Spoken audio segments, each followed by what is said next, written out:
those 8 years. And then we are grateful that the other pastors came along.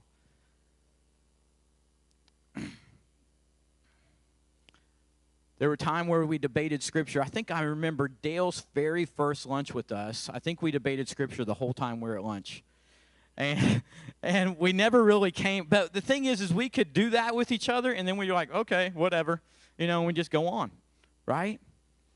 I'm thankful for the moments that I got to pick your brain, hear your wisdom regarding a situation in ministry that was difficult.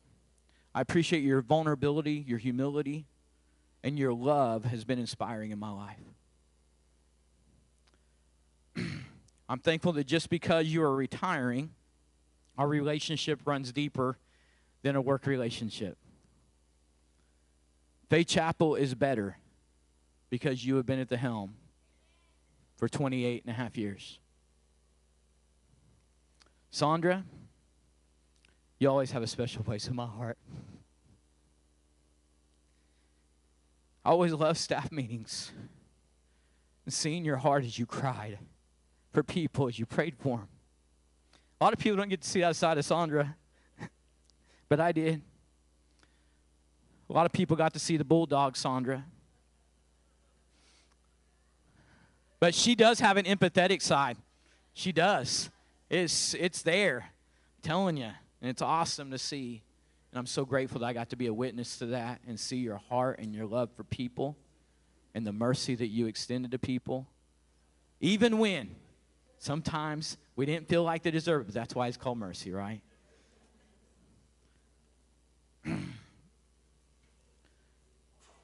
You've always been so kind to me and always there when I need your help and love. And I say that because I've seen you not be kind to people. But you've always been kind to me. You've always been kind to me.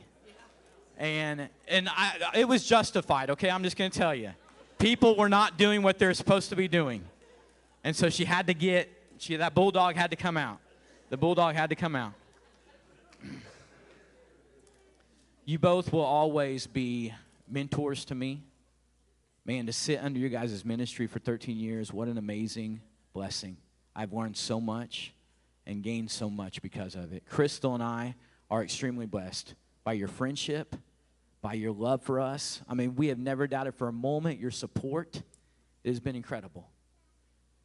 And I know all the other pastors and their wives feel the exact same here at Faith Chapel. God couldn't have given us better leaders, really, to lead us. And I'm also thankful for this, and I mentioned it in my prayer, but you guys are not just positional leaders.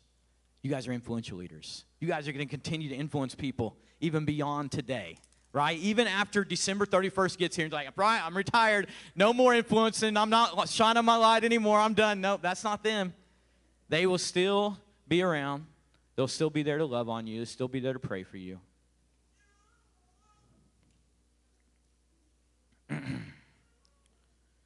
Crystal and I love you guys so much. Our kids love you guys. And I just want you guys to know how very special you guys are to us.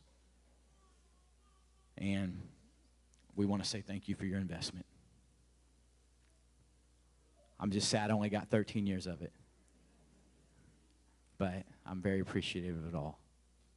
We all are. Everybody here at Faith Chapel. Man, it's so good to be a part of Faith Chapel. And that's because of your guys' leadership. Well, people love being here. So thank you. We love you.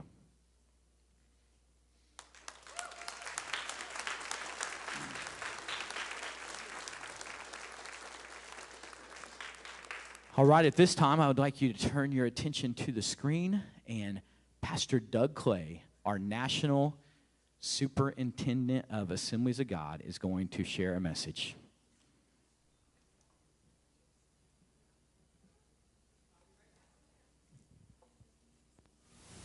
Hi, Bob and Sandra. Doug Clay here. Congratulations on 33 years of outstanding ministry effectiveness at Faith Chapel.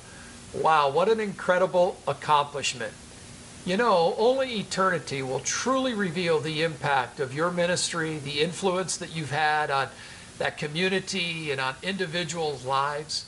I want to thank you for building a church that's not just a healthy local church, but a church that's having a global impact because of the commitment to missions that you have led your church into. You know, transition is always unique, but I am thankful to the Lord that you've laid such a strong foundation that new leadership will be able to experience growth and vitality because of such a sure foundation that you have led. Please know that your Assemblies of God family acknowledges your work among us. We congratulate you on this retirement, and we're excited for both you and the church and what God has in the future. Congratulations.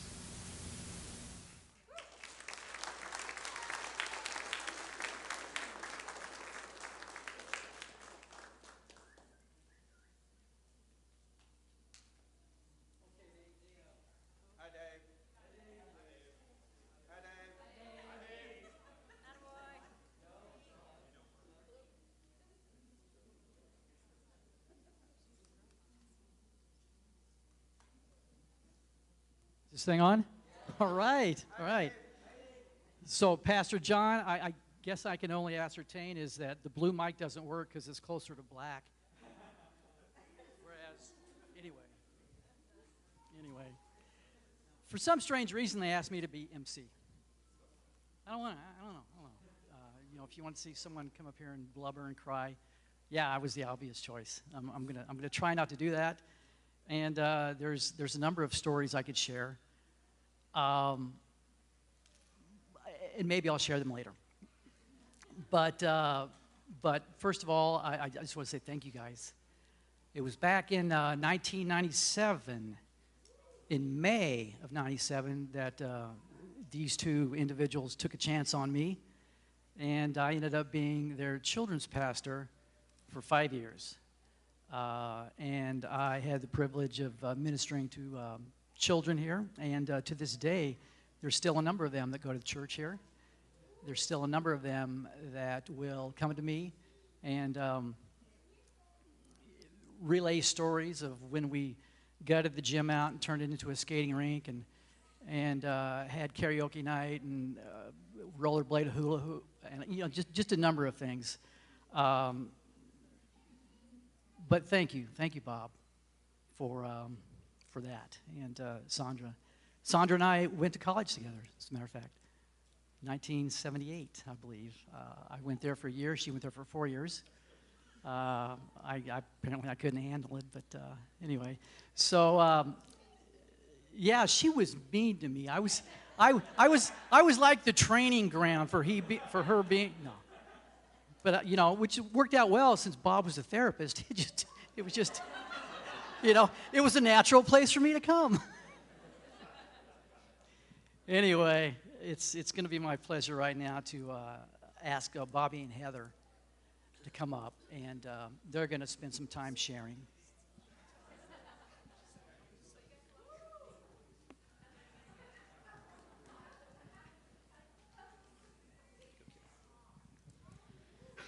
I feel like everyone's talking to you, but I kind of wrote mine to them. So I apologize. I did not get that memo that it was more of like a, okay. Okay, so it's kind of hard to start talking about retiring from a job that you've been doing for 53 years of your life. My dad has been a pastor in some form or another since he was 17 years old, which I have a 17-year-old. And that's wild that someone trusted him to mold young minds. That's wild. It was a different time. But I don't think that this has ever been just a job for him or for my mom. It's never been just a job. A job has a start time and an end time. And you get vacations and you get to clock out. And that's never happened for them. This has been a lifelong calling, and it's something that has shaped almost every big decision that they've made. When a cute girl from high school invited my dad to church at 16, I bet she never imagined that the lives of thousands of people that he would touch and impact, and the impact he would have on the world. I can't even imagine what she would think, what Debbie Jordan would think out there. She couldn't have guessed that he'd become family to so many at Bethany Church in Alhambra. He would take students to Guatemala and Jamaica and Mexico and Haiti. He would see people healed and saved. He would become a dad and a friend and a mentor and a counselor to so many who just needed someone to love them right where they were.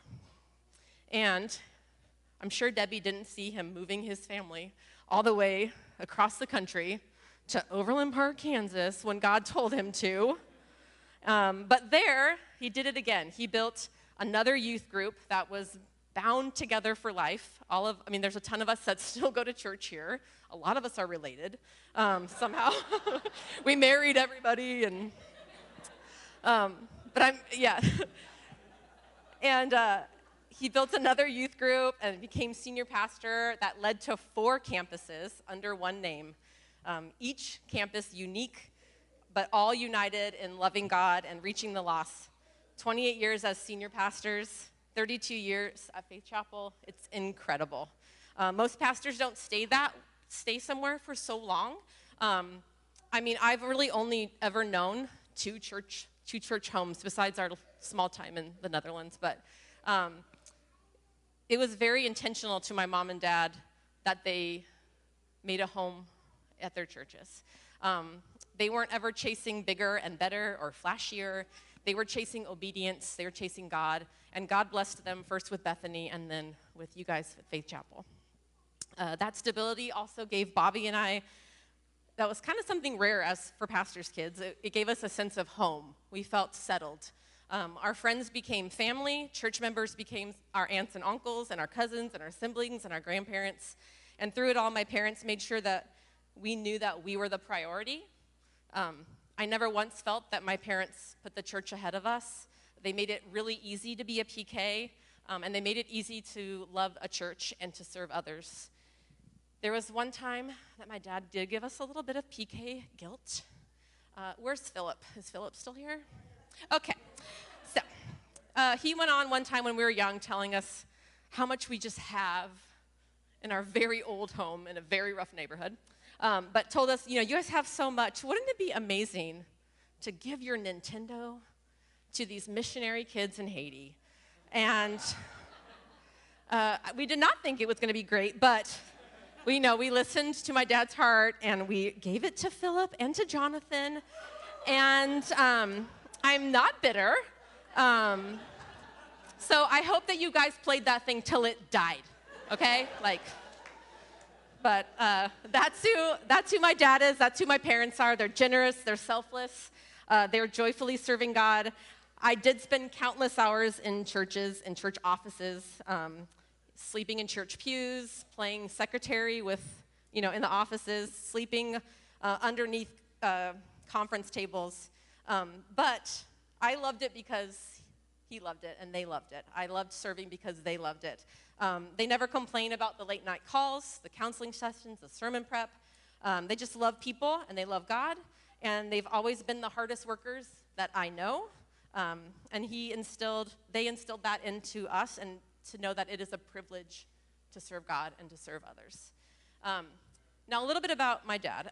He has a lot of talents and skills, but I don't want to go too far into it because I don't want to give you a big ego, because, but some other things that he's really good at are like getting youth groups kicked out of places. So like theme parks or haunted houses, great about getting us kicked out of that. Building giant towers of used mattresses in the gym and like hanging a rope and then just kind of seeing what happened. He's a really great basketball player, but only when your basketball is a raw chicken. His sermon illustrations are top-notch. My favorite, of course, is the cow's tongue, a real cow's tongue, that he put into his mouth and then like swung around, and it was just flapping all over. So he's really good at a lot of things, but being a pastor is what he is best at. He has a rare gift of making everyone feel seen and valued and important. He's a powerful speaker with a tender heart and unlimited stories.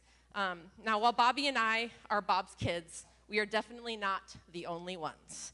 There's a lot of Bob's kids in this room and around the world. My favorite story about Bob's kids is when we lived in Pasadena, our youth group came over to fork our lawn. If you'd never had your lawn forked, imagine just hundreds of plastic forks stuck all over your lawn. We lived in a rough neighborhood, and our neighbor heard this commotion of all these teenagers out in our yard and came out with a shotgun, ready to take care of business. And they just yelled, "We're Bob's kids, we're Bob's kids." And he's like, "You're not Bobby and Heather." And he just, these kids just freaked out, these sweet kids from our church. But it's a pleasure to be one of Bob's kids. And I'm glad that I got to share him with so many people.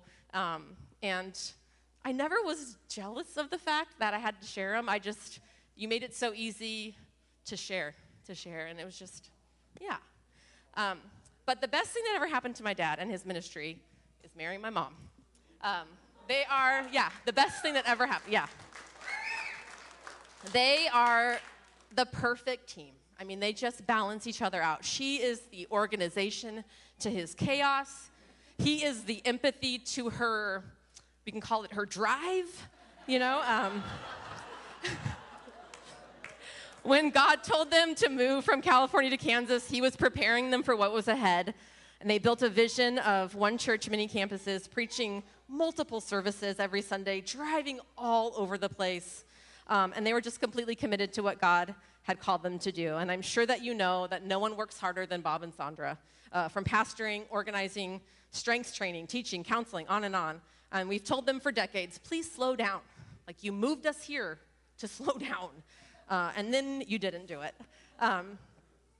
But they don't quit. My mom accomplishes, I think, more in one day than I do in like an entire month. I call her and I'm like, "What are you doing?" And she's like, "I did this and this and this and this." And she does it in sparkly clothes and heels. So it's pretty good. But they have loved you all with their whole heart. They have dedicated their lives to God and to these churches. They have built a team around them that are like-minded, and they love God, that love people. And I know that they can't wait to see how Faith Chapel continues to reach our community and to grow, and they have left us in good hands. And I'm really lucky to be one of Bob and Sandra's kids. It's been an honor to serve alongside of them and to watch their ministry touch so many lives. And I hope they know how proud I am, not of what you've done, but just of who you are. They've accomplished so much, and I pray that retirement brings you rest and joy and memories and chances to see the fruits of all your hard work. I love you guys.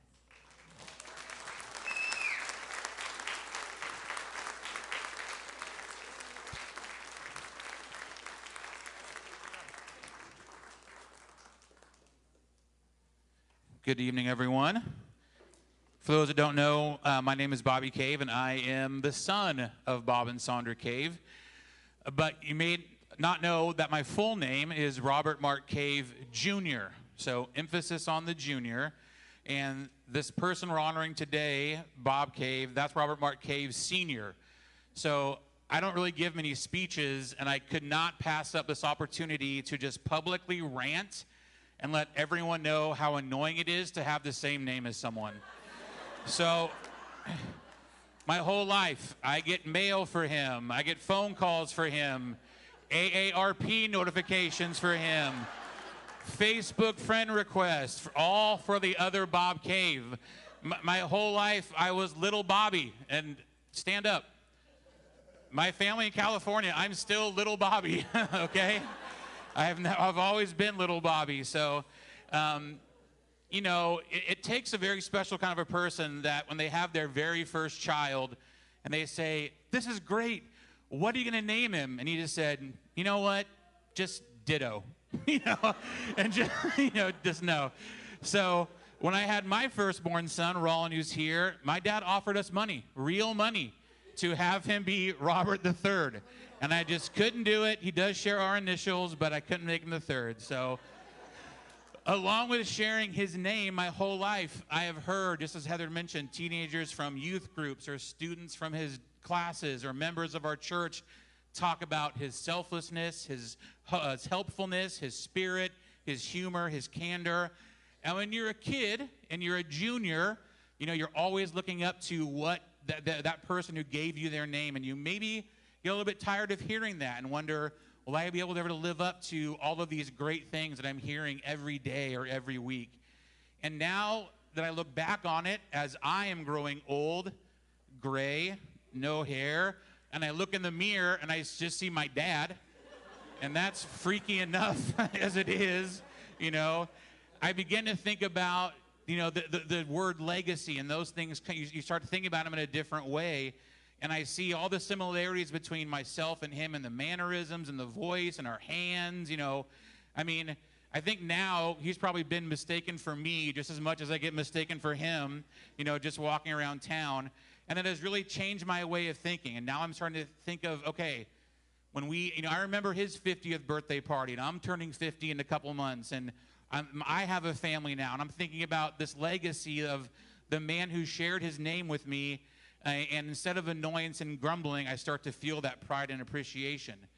These are people here, and a man who has served, and I mean served, for over 50 years of his life in the church. We're talking late night calls, visits, hospital stays, marriages, births, deaths, through celebration, through tragedy and triumph.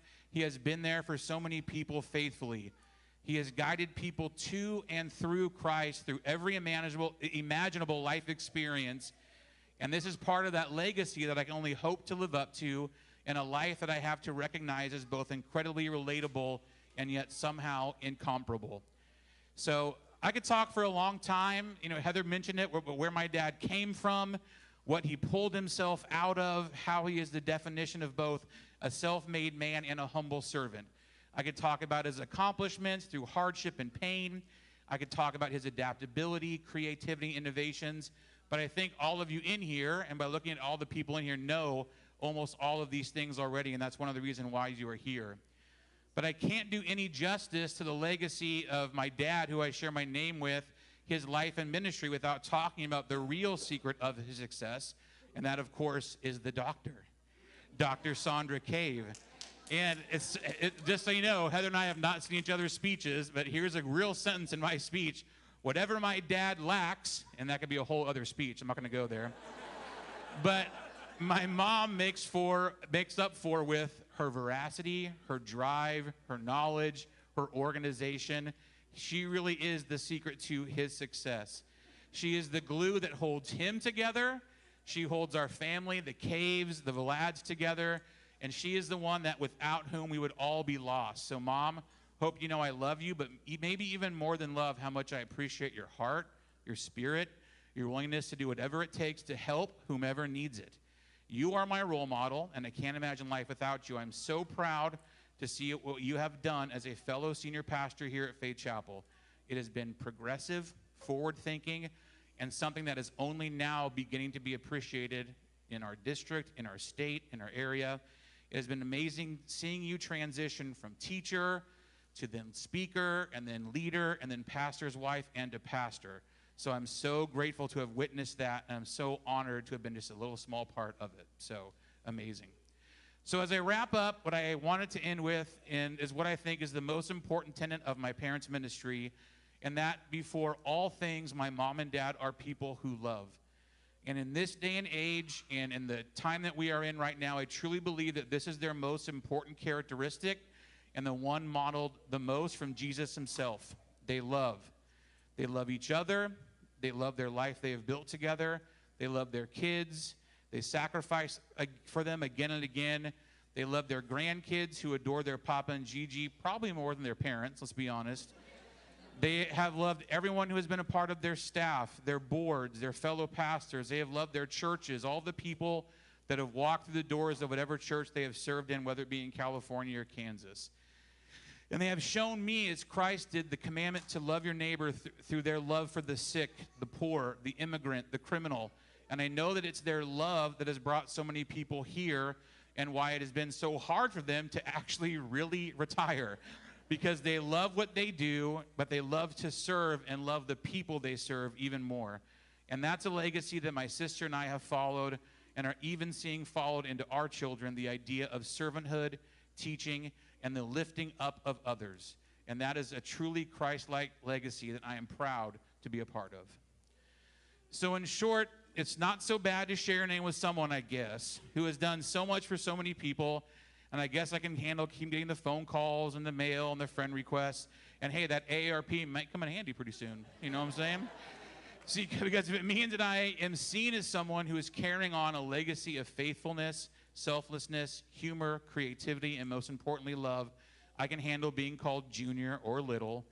And don't worry, they'll still complain about it, especially in front of old senior over here. But Mom and Dad, congratulations. You deserve this retirement, and I hope that it's filled continually with love, the love of your hobbies, the love of your marriage, the love of your family, and the love of a life and career well served. I love you, and congratulations.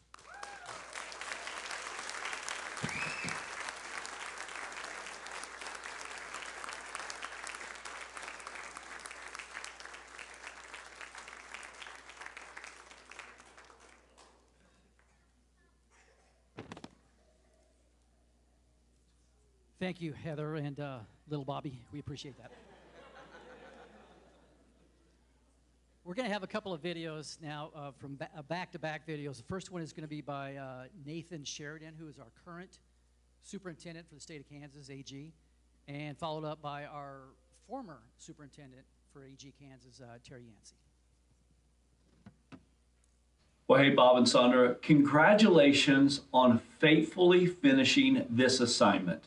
Now, this is not the end, but this is the end of this assignment of pastor at your local church. My goodness, 29 years ago, the Lord brought you into this leadership role as lead pastors. And for those 10,000 plus days, isn't that amazing? You have faithfully invested into hundreds and thousands of people in your ministry. I'm so grateful that your ministry has not been limited to a local church. The Lord's given you opportunities because of your intentionality and what God has given you as gifts and the call. You've ministered behind the pulpit, across the desk, around tables, on the phone, in recent years on Zoom calls. You've been both marriage counselor, coach, investor in people. I want to say thank you. Thank you for your faithfulness in what God has placed before you. Thank you for surrendering to the call of God so many years ago. Thank you for coming to Kansas from California when it was a major risk for you to start all over in ministry and with a new sphere of people. Some of your best friends are a result of that call. So much of what I've seen in the last 15 years have been connected to us being in the same room or us being at the same event. For the last many years, Sandra, you have been a part of our presbytery board. Bob, before I ever came to Kansas, you served as a presbyter, and you and I have had opportunity to serve as presbyters together. Thank you for allowing the Lord to use you in these ministry gifts. I'm grateful that the Lord has brought you to Kansas. I'm thankful that you've stayed in Kansas, and I'm so excited as you begin this new season for ministry assignment. Thank you guys for loving each other well, for loving the local church, for being an encouragement to Amber and I.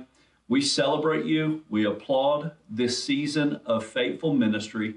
Thank you for all that you've done to make Kansas a healthy place and to make the name of Jesus known. We love you guys, we celebrate you, and we rejoice at what God has in your future.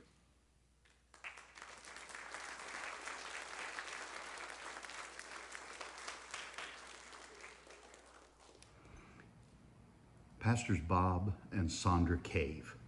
First of all, congratulations on this wonderful day as you're surrounded by so many people who love and appreciate and admire you. Congrats on running the race faithfully, serving first in youth ministry and then as the lead pastors of that great church in Overland Park for all these years. Not only do I want to congratulate you on finishing well there, but thank you for all the years that you simultaneously contributed to the overall life of the Fellowship of the Assemblies of God in Kansas. Bob, you served on the Presbytery Board before I became superintendent. And then after I became superintendent, you were there and you would serve a full set of terms and serve faithfully. Then you would be off by mandatory term limits. And then after a year, you'd be reelected. The fellowship appreciated your life and ministry. They would put you back on. And you did that multiple times through my 25 years as superintendent. Thank you for your willingness to serve so faithfully. We made some long trips together. We did some prayer and planning and crying together. And the Lord blessed us as a fellowship to have you on that board. Thank you for that. Thank you also, Bob, for multiple times offering the Prepare Enrich training to our pastors across the state. For several years, either before or after a council or before or after an intermission, you would train those pastors who were so eager to give helpful, healthy premarital counseling. I believe that there are hundreds and hundreds of marriages that are strong today because they got a good start from a pastor who had been well trained with that great tool, the Prepare Enrich tool. So God bless you for that. And Sandra, thank you for serving on the board. It was a joy to have you there, and congrats on your second term that you started recently. And may the Lord give you continued wisdom and insight as you serve the fellowship there. I want to say also thank you beyond your presbytery board service. Thank you for all the labor you have invested through your doctoral work of the Strengths Finder. Karen and I invited you to come, and you did a seminar for us with our staff so that we could better lead them from understanding their strengths and managing their weaknesses, as well as understanding our own strengths and managing our own weaknesses.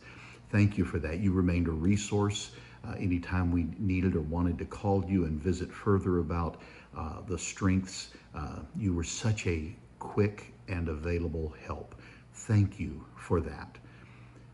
So as today you hear this word retirement tossed around freely, I'm sure. I know that you're retiring from that pastoral work, and God bless you for your obedience in following the timing of the Holy Spirit there. But in this time of stepping out of that and retiring from pastoral ministry, I know you will have more time to make yourselves available to walk through any open door the Lord sets before you. I've seen a track record, a lifetime of obeying His voice, and I know you will continue to obey His voice. I do hope that these months and years, if He doesn't come back first, will be filled with a lot of opportunity to rest. Bob, I know you'll be in your shop a lot looking for tape measures that you've got scattered all over, but not only resting, but I pray that you find a great sense of fulfillment, again, as you step through any open door the Lord gives you. So thanks for everything you've done, and in advance, thank you for all you will continue to do and model to advance the kingdom of our Lord Jesus. Congratulations today. Karen and I love you very much.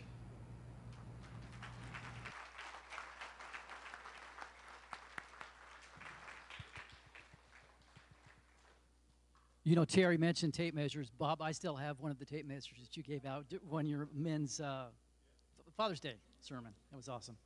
I'd like to invite Desiree Lang up. Earlier there, Heather was talking about Bob's kids. Desiree is one of the original Bob's kids.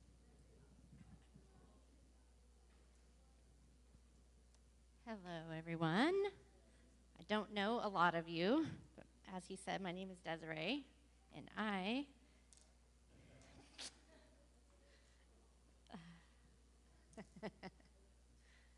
that was an inside joke.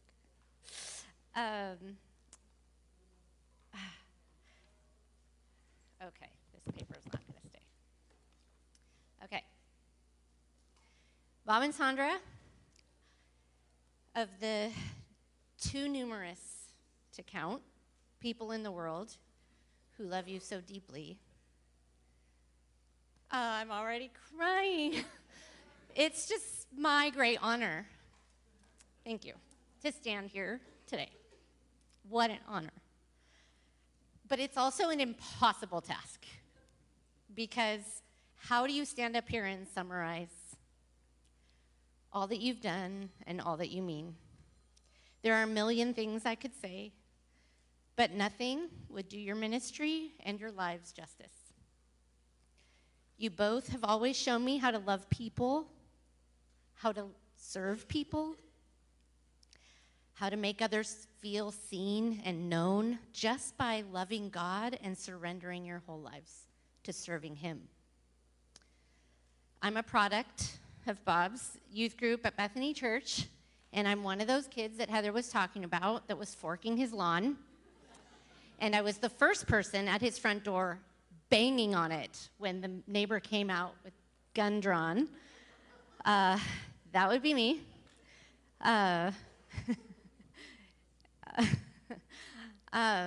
So most of what I will share comes from that time in his ministry. And truly, outside of my parents and my husband, Bob has been the most influential person in my life. He helped shape my spiritual character and my core values into who I am today. Pastor Bob. What makes Bob so special is who he is. Bob is joy. Bob is laughter. Bob is that big, warm, all-in presence that pulls you in like a giant hug. He's a fireball of pure, radiant joy who lights up any room he walks into. He's also the guy who will drop anything, literally anything, to serve someone who needs help. That's just who he is. He is one of a kind. I really did try to find another youth pastor like him for my own kids.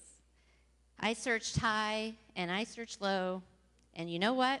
I've never met anyone who could fill Bob's shoes. Not even close. And I think I apologized to my kids for it. Our families met when I was 8. I think Bobby and Heather were 4 and 3, so yes, he's always little Bobby. We quickly became family. Holidays together. My parents adopted Bob, and he was part of our family. Growing up, I couldn't wait to be in Bob's youth group. We used to babysit Bobby and Heather on Wednesday nights, and when he came to pick them up, we always had little musicals and plays ready for him to watch, usually charging a penny or something for the show. And now looking back, I imagine that he was probably exhausted. He'd just done youth group, he'd worked all day. But he didn't just stay, he watched us, like truly watched us, making us genuinely feel as though he loved it. Whether he did or not. He clapped, he cheered, and of course, he laughed. Bob is always laughing. Then, when I finally got into his youth group, I truly got to experience Pastor Bob. He was all in.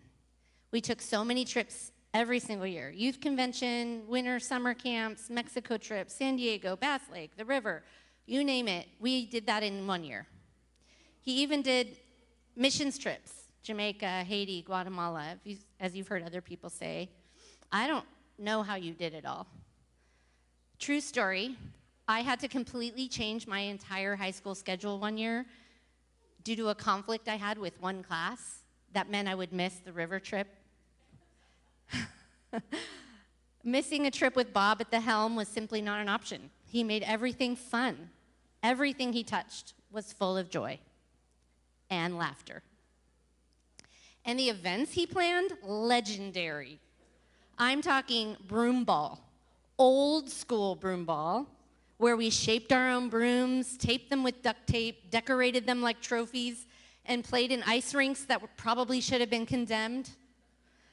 We dominated every church we faced. Yes. I definitely made grown men cry, and Bob was proud of me. He reveled in that too. In recent years, I was an ASB leader, and I took my students to play broom ball, and it's so different now. They play with these dumb sticks, and they have actual rules. Lame.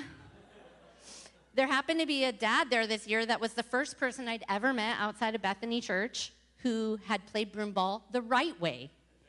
Come to find out, he went to Alhambra First Baptist. I said, "Oh, we beat you." And he said, "Oh, you probably did. We never won." So while I can give you so many examples that I learned about humility from Bob, it wasn't in broom ball. Because we always won. Okay, the brown, tan, beige, whatever color Bethany van almost needs its own category in our stories. There was the time Bob took us through the McDonald's drive-thru for ice cream cones and then asked if they smell bad, and as everyone is sniffing their cones, he slams on the brakes. I was the only one spared because I was the dummy that was like, "Something smells," and mine went in the back seat behind the person behind me. Sorry. We had a rule to call shotgun in the van. You had to be at the church. Like, first person to call shotgun gets it, but you had to be at the church. You couldn't call it from home. No cell phones, so there's no texting. Well, of course, my dad was always willing to get me there hours early, so I've always had shotgun. But riding in the front with Bob was worth it, so it was fine. Heather and I were probably sleeping under the conference table together. Even when he drove on the sidewalks, which for the record is not a normal thing in Los Angeles. After one broomball night around 2 a.m., he started honking through some townhouse driveway where you go down, and I'm yelling, "Bob, they're sleeping," which only made him laugh harder. And then he starts honking. I'm like, "Bob, it says Bethany Church on the side of this van. What are you doing? They're going to wake him up, and they're going to call the church." And he just laughed harder. Looking back at the times when he would do stuff like that with me, like when I would react like that and he just kept going and laugh harder, I think he knew what bothered me, and I think it was his way of telling me to lighten up. But wow, do I still shake my head at that one. 2 a.m., Bob. Two things that come to mind to the members of his youth group, aptly named Off the Wall, would be his yellow Datsun and big gulps. One time, Bob and I were on our way to church, and someone hit us, basically head on. Bob swerved. We hit the car. He jumps out of the car laughing and excited because he had not spilled one drop of his Diet Coke, which was open with no lid and filled to the brim. Looking back at that now, I can see how even his childlike joy at the smallest things in the middle of a terrible circumstance has been such an inspiration to me. Bob loves pranks. Loves pranks. I'm going to leave this statement alone because attempting to prank Bob has gotten me into big, big trouble. But let me warn you, if you don't already know, don't ever think he'll not try to get you back. You will be sorely mistaken. And I had this in my notes too. From broomball to chicken basketball, and have you ever played basketball with a raw chicken for a ball? It's disgusting. To epic New Year's Eve parties and driving the Rose Parade route at midnight, including the year he dressed Heather up like a princess, had her sit on top of his MG and made her wave and yell, "I'm the queen!" That phrase has stuck around for a long time. To just simply hanging out at his house, to graduations, birthdays, losses, Bob showed up. He played with us. He prayed with us. And yes, he laughed with us. But he was always there. While Bob is full of laughter and fun and pranks, when it comes to ministry, though, Bob taught us best by example. He served quietly, faithfully, joyfully. When I got into my first car accident at 16, terrified, I called my dad, who couldn't leave his store. And the next thing I know, Bob comes walking up. And while I was so relieved to see him, it didn't surprise me, because that's just who he was. He was always there. My dad used to tell a story about Bob discipling a young man who wanted to go into ministry. Bob took him into my dad's shop, after hours, handed him a mop, and said, "Let's clean." When the man asked if they could sit down and talk about ministry, Bob said, "This is it. Serving people who haven't asked you to and who may never know you did it. That's Bob." When I look back, it's amazing to think he was technically my pastor for a short time in my life, over the span of my whole life, but those years were the most transformative of my life. And even though he moved to Kansas, he never stopped being my pastor. When he married Sandra, I gave her a hard time. I'm sorry, Sandra. I was just so protective of him. But not only did she win me over, she's proven to be loyal, steady, loving, dedicated. She's the perfect wife and ministry partner for Bob, and the best mom for Bobby and Heather. She's now just as special to me as he is, and together, you are ministry in motion. You both have showed up through so many seasons of my life. In fact, I can't think of an event in my life where you weren't there. From 8th grade and high school graduations, to my wedding, to the birth of my firstborn, to all the way to when my dad just passed away a few years ago, and so much more in between. And I'll never forget that consistency. At one of the lowest points in my life,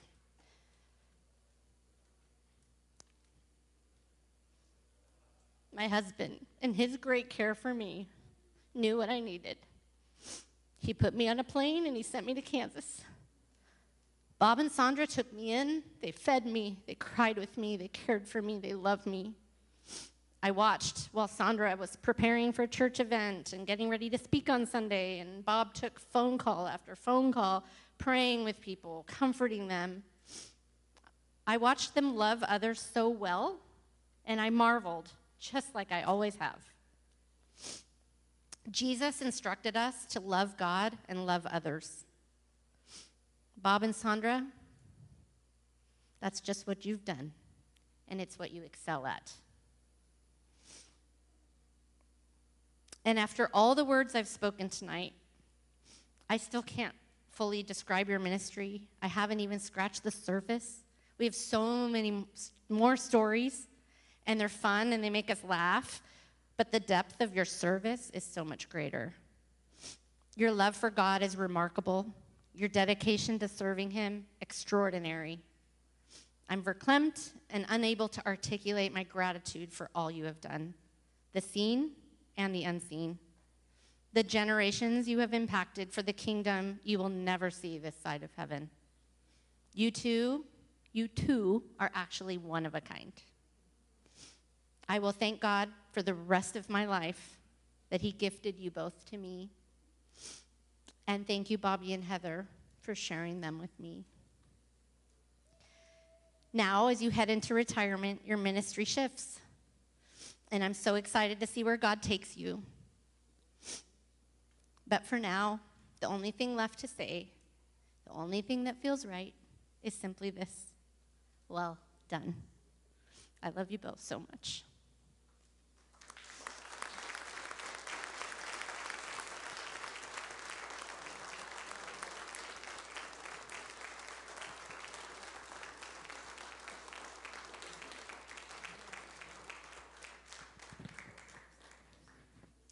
Thank you, Desiree.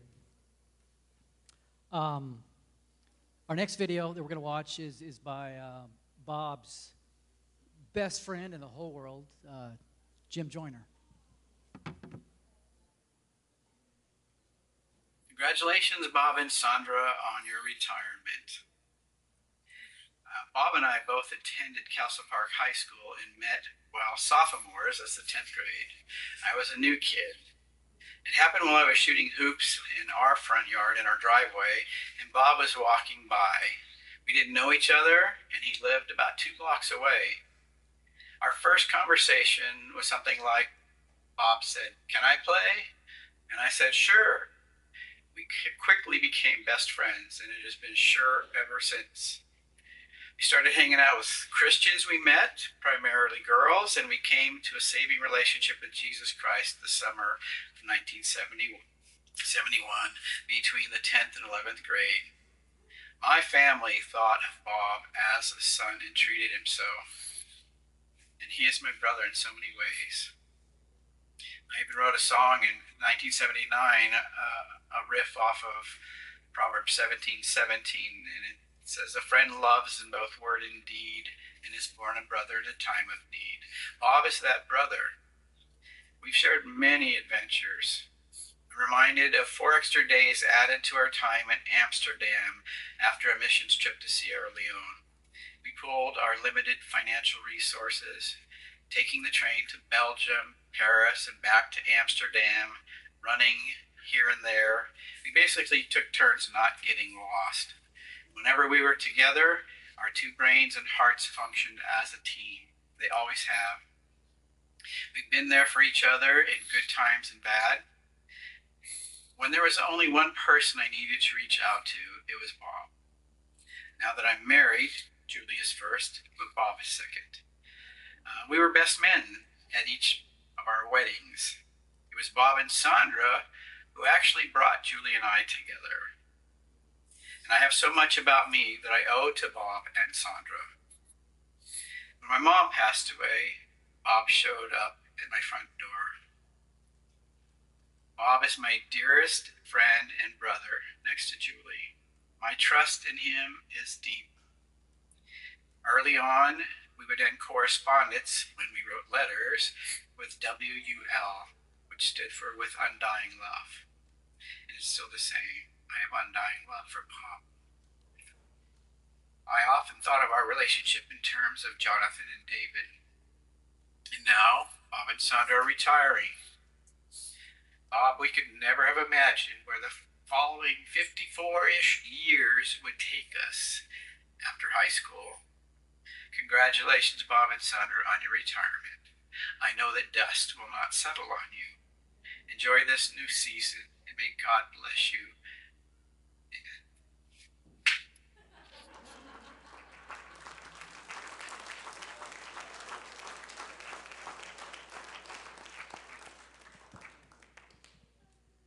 All right, folks, get ready. If Jim Joyner was Bob's best friend through, in California and growing up, this next guest who will share has to be his best friend here in the state of Kansas. Bobby Massey, are you here?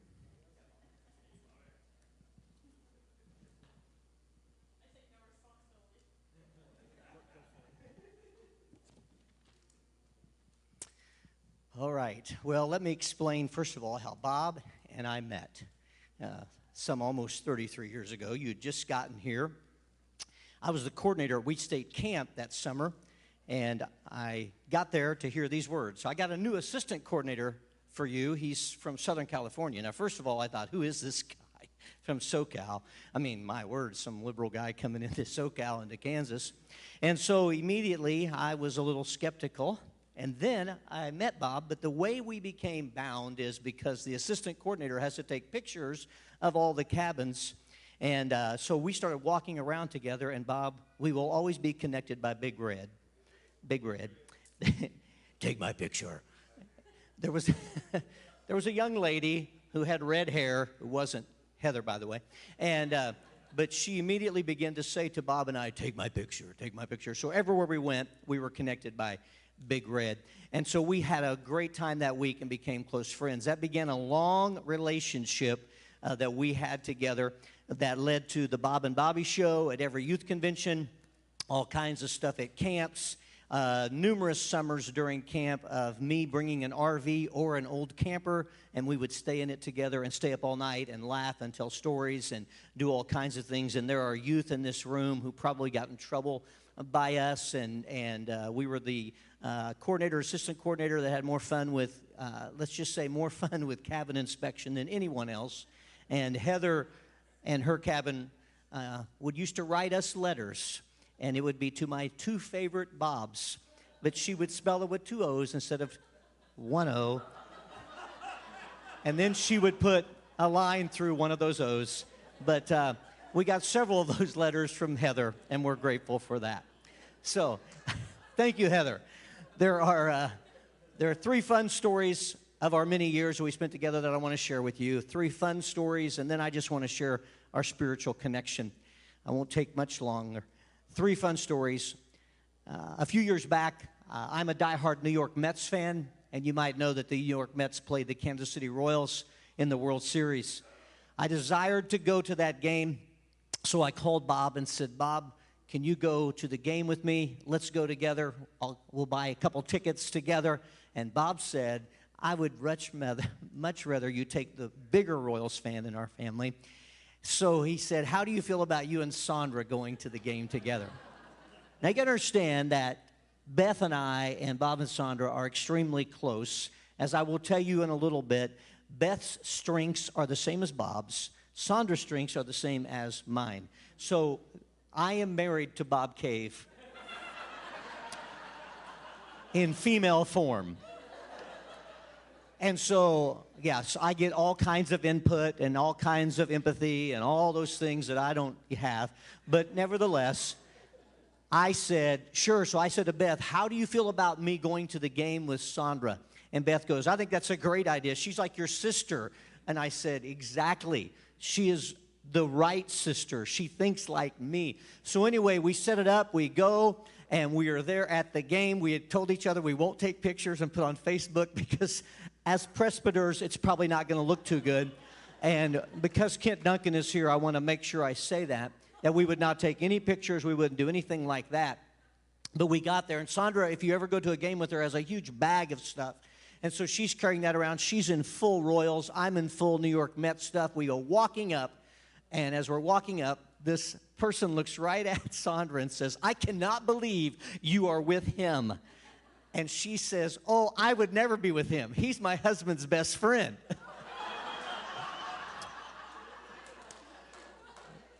Which really makes it so much better. Anyway, we enjoyed the game. It went at extra innings. We didn't get back till about 2 in the morning, and we had a great time. The next event is that Bob and Sandra were with Beth and I at a district event. And as I said in Strength Finders, Beth and Bob are much alike. Sandra and I are very much alike. We've jokingly said over the years, if Beth and Bob got married, nothing would ever happen, and they'd be extremely unorganized and chaotic. If Sandra and I got married, there'd be one of us in prison and one in a graveyard. But the one alive would be the one that's right. So we were at a district event together, and my wife, you can understand, I'm a storyteller. My wife is not, but she is an input person like Bob. And so when she does tell a story, she likes to tell details, and she likes to go through it. I've shared this at our church recently when I had Sandra do Strength Finders at our church. But here's what happens. We're standing there together. I am by Beth. Sandra and Bob are next to us. They've helped us with Marriage Encounter. They did Strength Finders at Marriage Encounter. Beth and I do that. And Beth is telling the story, and without even thinking, I do this. Like, come on, get the story told. To which Bob says, hey, hold it. You ever that again around me, and I'll break your hand. So my wife loves Bob because Bob, she says, is always coming to my rescue. I'm like, yeah, whatever, you empathetic input people. So anyway, I will do as fast as I can here. My last funny story is Bob and I, a few years back, decided that we should make a pilgrimage to Southern California. And we decided that we would go together to Southern California. I wanted him to introduce me to Jim Joyner so that I could meet his best friend from California. We went to Jim's house. We went different places. We hung out with his brother. I stayed at their house. We had a great time and a wonderful time. I am not a Mexican food eater, but I ate at Nadi's 3 times because Bob just kept taking me back there again and again and again. And I learned that that's where you eat when you're in Southern California with Bob, even if you don't like Mexican food. So we went, and we brought a lot of it back home. because you guys would want it. There you go. Because we love Bobby and Heather. By the way, I'm little Bobby at my house because my dad is Bob as well. So I can understand that pain and agony, my brother. But the best meal we had in San Diego is Bob decided to take me down and show me Bethany Church in that area, and we were going to hang out. And Bob said, let's go to breakfast while we're down in that area. We went into a place to have breakfast. It was very clean and tidy and wonderful, and we go in there and we sit down and we begin to eat. Bob has forgotten what that area is like. I have no idea what this area is like. And we sit down, and hence the craziness begins. Because as we sit down, our waitress comes over, and she is so proud to see us and how great it is to see us together there. And she asks us if we're from the area. I said no. We came out here together from Kansas to spend the week together. And she takes Bob's hand, and she said, that is so sweet of you guys. That's beautiful. That is so sweet. Then she says, as she takes our order, what are your plans today? Are you going to go see things? And he says, no, we had just planned kind of a lazy day. We're going to walk together on the beach. Oh, that is so sweet and wonderful. She takes our order, she walks away, and then we begin to peruse the room. And Bob starts laughing because he realizes that he remembers that this is now the center of the gay community in the San Diego area.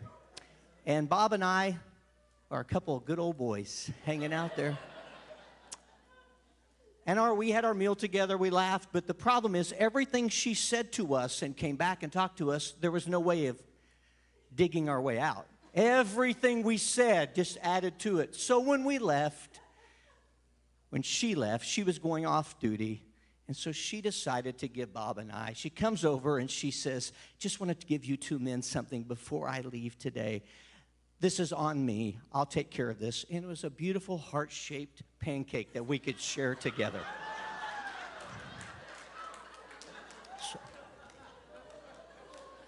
So Bob, I just wanted you all to know that Bob and I had a great connection in San Diego. Yeah, he said, on the way out, he's like, I'll grab your hand because they're all going to go, look at those guys. They've stuck together all these years. Thank you, Bob. I appreciate it. Let's go walk on the beach together later. Okay. Those are the fun stories. There's numerous others that I have over the years. Many nights, spending night at Bob and Sandra's, hanging out. But I want to give you these things. Here's what I love about Bob and Sandra. They have become someone to confide in. Every pastor and their wife needs someone that they can tell anything to. Unfortunately, many don't. The worst days and the best days. Frustrations and victories. Brags and shames. See, there's this thing in ministry where you have the greatest Easter of your life and there's 500 people that show up, but you can't tell anybody. Because if you do, they'll just think you're bragging and you'll feel bad, and it just goes back and forth. But I can remember several times where I would call Bob and say, I need to tell you what happened today. Only you. I just need to let you know this is what took place today, because it was amazing. But there were those times also that I called Bob and said, I want to quit. And I'm tired. I'm ashamed of how I feel. I'm ashamed of the fact that I'm even a pastor and feel this way. And I just told him everything. And he would listen to me because he knew I already knew the answer to my problem. But I just needed to be able to tell somebody.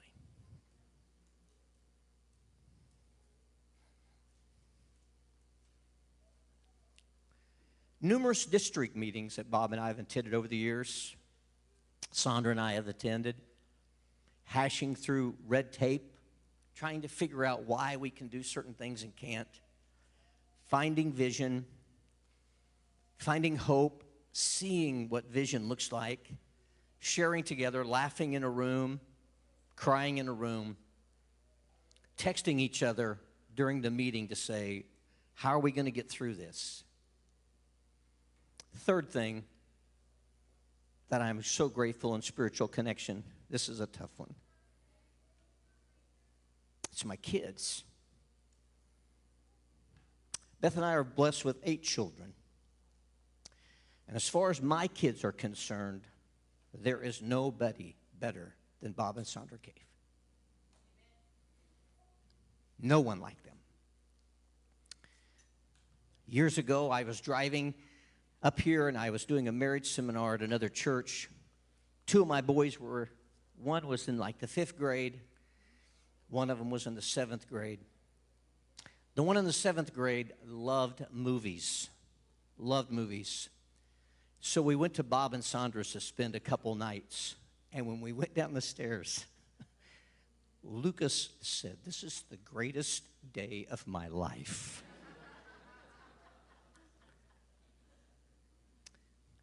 My daughter Hillary got rescued by Bob one night when her and her fiance, the window blew out of their car. I called Bob.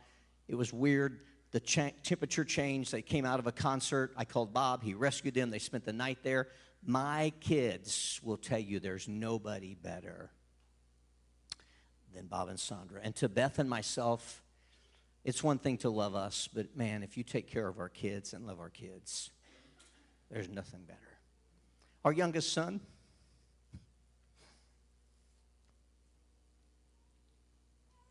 our youngest son is handicapped. He's a full-time wheeler. He loves Bob and Sandra. When Sandra was with us in January and did Strength Finders, Loyal could not wait to get to church so he could see Sandra. It means a lot to me that they have loved my children well. Lastly, when Bob and Sandra were installed at Faith Chapel many years ago, 26 years ago, 29 years ago,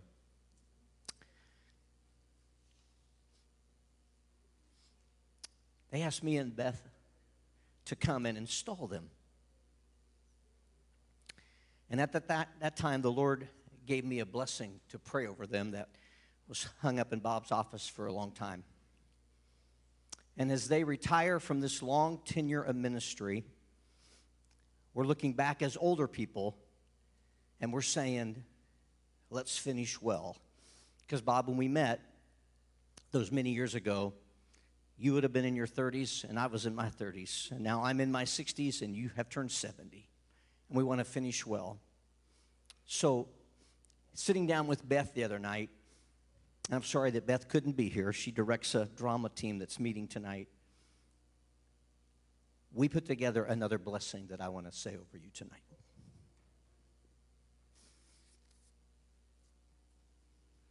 I'll do the best I can. So Bob and Sandra from Beth and I, may you be blessed with continued wisdom as Abraham was in his later years, as he watched Isaac become the man he had trained him to be. May you continue to lead others as Moses did through the wilderness, even in your final season, as he did in his final season. May you have the warrior heart of Caleb, who desired to fight giants, even in his later years. May God bless you with a deep burden for those in need of restoration, as Jeremiah had until his very last day. May you rejoice like Zechariah, knowing that you are birthing spiritual children, even in your older years. May you pour into those who are coming after you, as Paul did with Timothy, his son in the faith.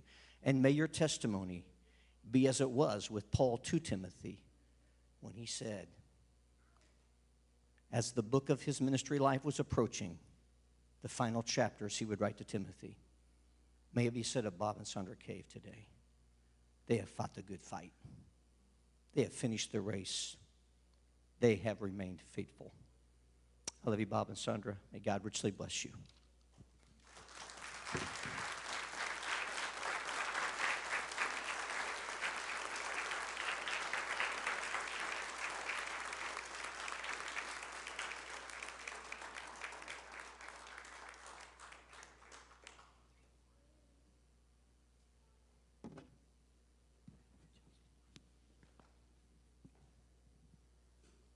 All right. Thank you to all of the people who got up here and shared their hearts. We're gonna turn the mic over now to Pastors Bob and Sandra, and let them speak. And then after that, Pastor Jeremiah is going to come up with the last word. But if you guys are able to speak after all that, then... Well, I had to write my notes because... But wow. 33 years. Retirement. I have to admit that saying that out loud feels a little unreal. But here we are. And what a thrill ride and absolute delight this has been. I wrote my words not only because I'll probably get emotional, I still will, but for the sake of time, to be succinct, is it would take a lifetime to find the words to capture the depth of my feelings. When the Cave family arrived from California, we were hurting from our previous ministry experience. We were starting something new. We were going to take a break from ministry. Bob was going to go back to school. I mean, we had our plans laid out before us. I mean, of course, we knew Overland Park, Kansas was the place that the Lord had brought us, but we were not going to be in ministry for at least 2 years. And we'd just figure out what else during that time. Many of you know and have experienced what it's like when you tell the Lord just exactly what you're going to do with your own life and your own plans. He usually has a way of bringing us right back in place, and he did so with us because 4 months later, we were right here at Faith Chapel in ministry as youth pastors. And we could not begin to imagine what he had in store for us. And had we known, it's quite possible we might not be standing in this place in this moment on this day. For literally one half of my life, I'm 66 years old, 33 years, I've had the supreme honor and unending joy of sharing life with you who are here today and the many who have come and gone before. In fact, just 3 days ago, I was being interviewed by someone who's just beginning their ministry journey. And I was asked, what has been the greatest part of your ministry? And I said, the people. All of you and the many who have come and gone. You allowed me, you allowed us to share the roads of life together with all the twists and turns and all the dead ends, and to walk with you through the joys and the sorrows, through the highs and the lows of your lives and your families. We've shared so much of one another's lives together. We truly do call you family. I'm glad those lights are really bright, because if I could see your faces, I would not be able to keep doing this. We've laughed, and we've cried, and we've worshiped, and we've prayed, and we've grown together. Some of us have all grown up together. It's been that long. But we've celebrated, and we've partied for births and birthdays, and we've partied for graduations and weddings and regular everyday life occurrence. And we have married some of your children, some of you. We've dedicated your children, and we've celebrated them getting married. And we've grieved together when you've lost and buried a spouse or a child or a parent or a sibling. And as a church family, we have endured hardships. And through the deepest valley of profound, unfathomable, and incomprehensible loss, in 2018, we leaned on each other, we carried each other, we navigated that dark, unknown path together with only Jesus and one another to lean on, from which to draw our own strength from each other. And through every moment and every step and every day, God has been present, and his faithfulness has never failed. We've truly lived life together, and our hearts and our hands are woven very tightly together for eternity.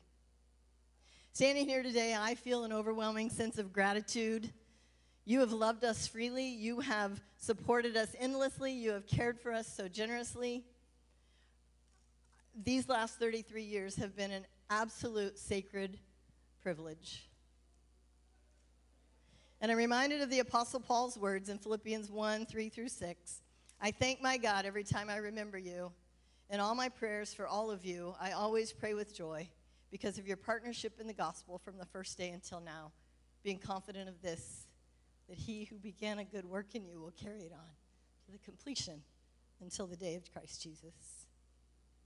My prayer is the Lord continue to bless you, guide you, fill this place with his Spirit. I will carry with me the assurance that the same God who has led us this far will continue to lead this church and each of you generation to generation to generation. And Bob and I will be your biggest cheerleaders.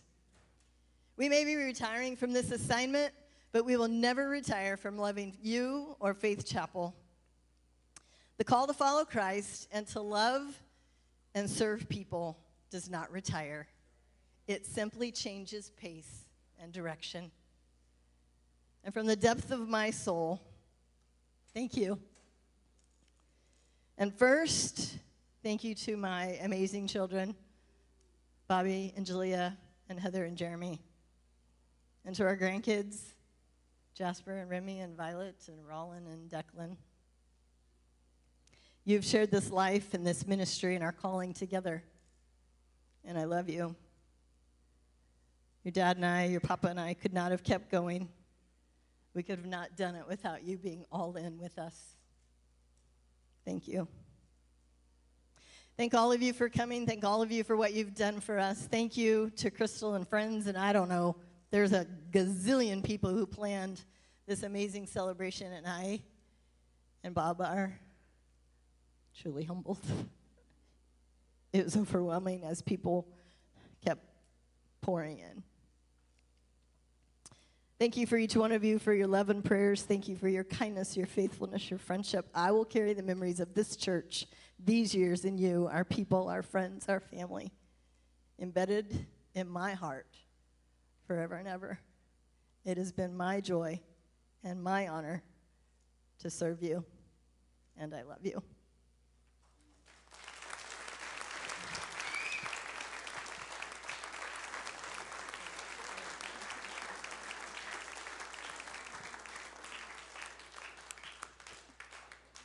First and foremost, of course, I want to give glory to God for all that he's done and all that has happened in the last 33 years at Faith Chapel because of his grace and his faithfulness, his hand upon our church, and what an incredible journey it's been in every way I can imagine. I want to thank my family, my children, Bobby and Heather, and their spouses, Jeremy and Julia. From the earliest days, they have been right there beside us, serving. They have led, they have encouraged, they have prayed. I could not have done any of what I have done without their love and their ministry and their help that they have provided all of their lives. Literally all of their lives, they have been a part of our ministry. And for the most of the time, when I'm preaching, I really listen to what God is saying and recognize his voice and want to share what his voice says, but I always wanted to know what my kids thought of what I've said. It mattered. My kids have stood shoulder to shoulder with us through every season, and I do thank you guys from the bottom of my heart. To my grandkids, which to me is awesome, you've grown up right here in the life of the church. You've been a part of everything. You've owned Faith Chapel. From the moment you walk into the door and you go wherever the best hiding spots are, they know all of them, front to back. But just thank you guys so much. I remember Jasper in his first work day. We were doing some workout. I had gotten a little shovel for him, and he was shoveling and sitting along next to Bob Ross and eating like, Bob Ross and him were best friends. And Bob was, in his 80s probably then, and had time for a little kid. All of you guys, all of my grandkids have been fantastic. You've been a part of everything, the laughter, the events, the services, the memories. And again, you make this journey even more meaningful. So our wonderful staff over the years, so many have been with us through decades of ministry. One of them sitting right there has been with us for 27, 28 years. Never had an issue, never had a problem. It's been a joy to work with Dave and Nancy McConnell and the many other folks that we have had with us, people who are faithful and creative and loyal, carried the heart of this church. I told Dave, his first day of ministry, we may have to get a job outside of our ministry. Are you okay with that? He goes, yeah, that's good if that's what happens. It didn't happen, but he was willing. That's what made all the difference. And to our board of trustees over the years, thank you for your wisdom, your prayerful leadership, your support through every change and every vision that God gave us. You never put on the brake pedal for long. You always had the accelerator pedal ready to do what God was calling us to do. And some unusual things. When I mentioned multiple campuses, there were no multiple campuses in Kansas. What does that look like? And we found out together. So thank you very, very much. Now, Faith Chapel has always had a generous spirit, ready to give, ready to serve, ready to love. Leading you has been the joy of my life, and I mean that sincerely. Moving from one campus to 4 has been one of the most rewarding experiences imaginable. I've watched God multiply ministry, raise up leaders, and touch communities far beyond what we had ever dreamed. It's a tremendous joy to pass on to Pastor John and Crystal the baton of leadership for the campuses. As John was mentioning, how great a time we've had together, and it has been an amazing journey. In 13 years of ministry, we've never had any kind of issue, no kind of problem, no kind of fight, no kind of argument. Nothing of the sort ever happened between us. I can't even say that about Sandra and I. It's amazing. It's amazing. And it's something that God does. John just doesn't do it. I just don't do it. It's God that does it. And I am so excited about the leadership that he and Crystal are showing. And we pray that God will continue to give them the wisdom and the anointing and the vision to take our church to new heights, which I know they will. And I believe that with all of my heart. And here at Overland Park, I know that Pastor Jeremiah and Bree will do more than we could ever do to lead this campus with fresh passion and purpose, building on the foundation that we've laid together. I see his ministry every Sunday as I sit with my kids and take notes on his sermon, like I wish you all had taken notes on me. My notes are beautiful. Yeah, Bernie always did. That's true. And so did Priscilla, and some of you others too. But my notes, they come along with pictures. Jeremiah's head's in a few of the slides, but I was trying to get the scriptures.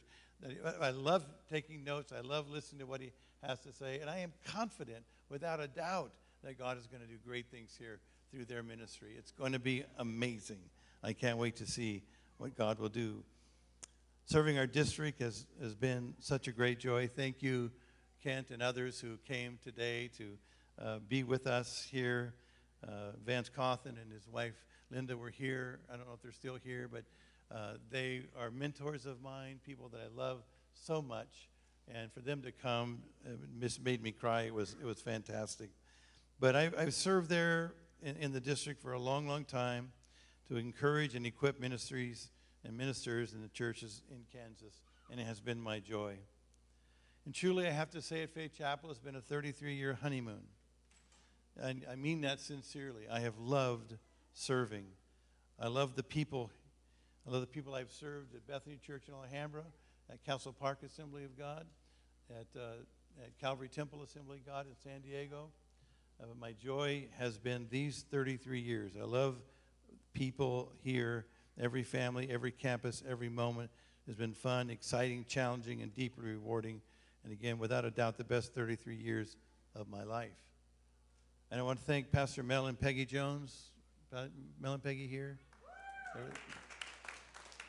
Pastor Mel and Peggy Jones for believing in us and bringing us to Faith Chapel. I have honored them, all of their ministry, because of the joy it is to have served them and for them to come back and serve with us. Back in 1992, they saw something in us, and I can remember Melvin saying, well, what are you going to do? I said, well, we're just going to wait and see what God does. And First Assembly over in the park had an opening for a youth pastor, and so I thought, well, I'll just go over there and check it out and see what they have. I put a suit on, because that's what you did in 92, and I went over there, And Pastor Phil Kryling, a wonderful man, he said, Bob, I'm kind of intimidated by you. I don't think it'll work out. So I said, okay. So Melvin and Peggy and I were at a KU game, and Mel said, what'd you do today? And I said, well, I went over to Overland Park and put in a resume. He goes, what?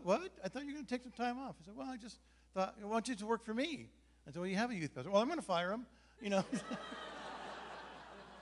He wasn't working out, so yeah, why don't you come here and do that?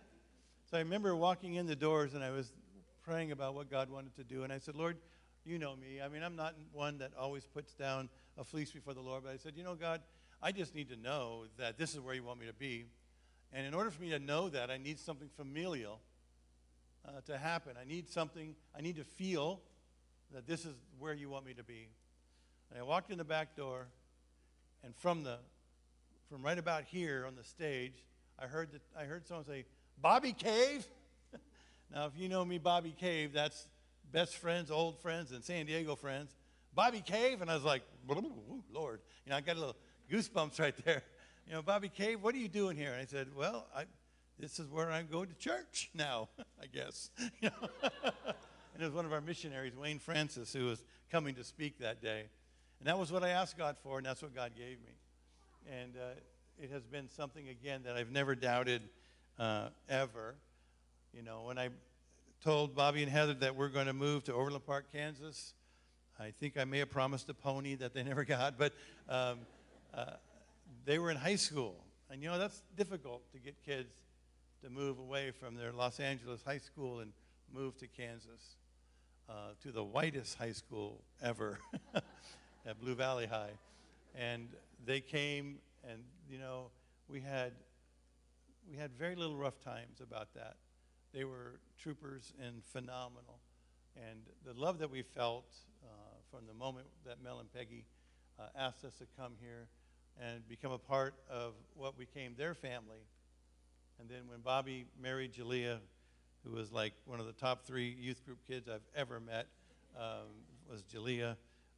I was like, well, if you can marry her, I would. Do it now, do it now. What are you waiting for? And then when Heather and Jeremy got together, Jeremy sent me a card. I still have it in my library, and it said, Pastor Bob, I know I'm not the ideal for your daughter. And I go, dude, what are you talking about? You are the ideal for my daughter. You are who I've been praying for her to have someone like you her entire life. And Jeremy has proven to be everything that I ever thought he'd be and much, much more. And I'm so thankful for that. And again, so to you, Mel and Peggy, thank you for trusting us, not just with your daughter, but with your church. And we hope that we have stewarded it well. Now, you've heard us say, Sandra and I are not going anywhere. We may be traveling and visiting our campuses. We may be in California for a while, but we will all be celebrating what God is doing here. We are retiring, sure, but we are working on helping Faith Chapel through fundraising to continue in their campus ministries and having a 501c3 that is devoted to raising money for new campuses so that all of the campuses that are right now working don't have to pay for the other campuses. And perhaps we can get enough money for other people and other entities to help fund those great new campuses that we believe God is going to be leading them through. So we are here. We're not moving anywhere. We love you guys. It's been a great joy to sit in the back of the church back there with my family every Sunday. It's been fantastic. Pastor Jeremiah and Bree are phenomenal pastors and people. Their girls are the best. I took them to my shop the other day, and I have a hoist that goes 12 feet in the air. Those 3 girls played on the hoist for an hour and a half, lifting them all up, hanging them from their legs. It was fun. It was just a great time. But to God be the glory for all the things that he has done. I just also want to say thank you to the Riley family, Sandra's family, to David and Renee, who are as close to us as they can possibly be. Their children are wonderful, phenomenal, God-loving people. Their grandkids are amazing. Phil Riley, Sandra's dad, has been somebody that has helped me in ministry over the years. We come from a different organization, but a godly organization. They just don't know how to raise their hands, but they're still really great people. And Phil has been amazing, been very patient with me, even tonight, very kind, and has helped me learn a lot about ministry of things that I didn't really know how to do. And to have your father-in-law and mother-in-law to just guide you and shepherd you is unbelievable. Because you know how the in-law thing goes, right? It doesn't go that way with us, because he has a wealth of love and understanding that has helped us so much. And so we are just grateful for all of that help, and for their brother in California, Paul, also a confidant and people that I can share things with that helps in every way. So that's about all I can think of. I could go on because I have a lot of great stories, but I know you've been patient and some of you don't even have chairs. Sorry about that. I would have designed it better. Sorry. I'm kidding. But hey, can we just say this? Can we give a hand to Pastor John and to Crystal and all the people that helped put this together? It's been amazing.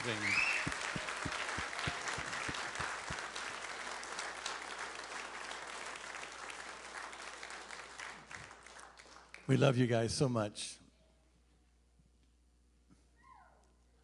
So when I met Pastor Jeremiah, he was called Jeremy, so I call him Jeremy. And because I have a Jeremy, I call him Jer. So I'm confused. Love you, buddy.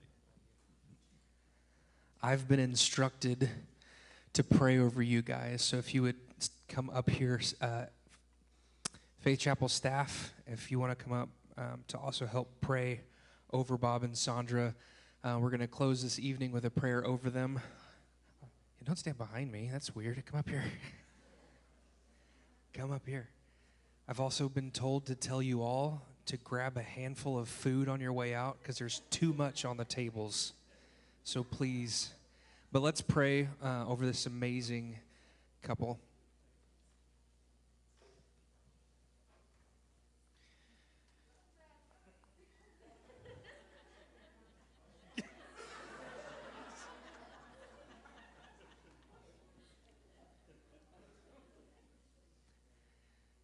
Heavenly Father, you have been so faithful. We are all in this room witnesses to this couple's faithfulness to you, and they are witnesses to your faithfulness to this church. God, we pray over them. We pray blessing over them in this new chapter of life, in this new season that they are taking on, these new positions. God, that you would continue to use them, that you would continue to strengthen their faith, continue to challenge their thoughts, continue to build them up. God, we thank you that they are pillars of faith that we can continue to look up to. God, we thank you for them. God, I ask that you would continue to show them your faithfulness through all that you still have left for them. God, we thank you for them. We thank you for these incredible years that you have given us for them to lead this church. God, we thank you for all that you've done. We give praise to your Son, Jesus. And in his name we pray, amen.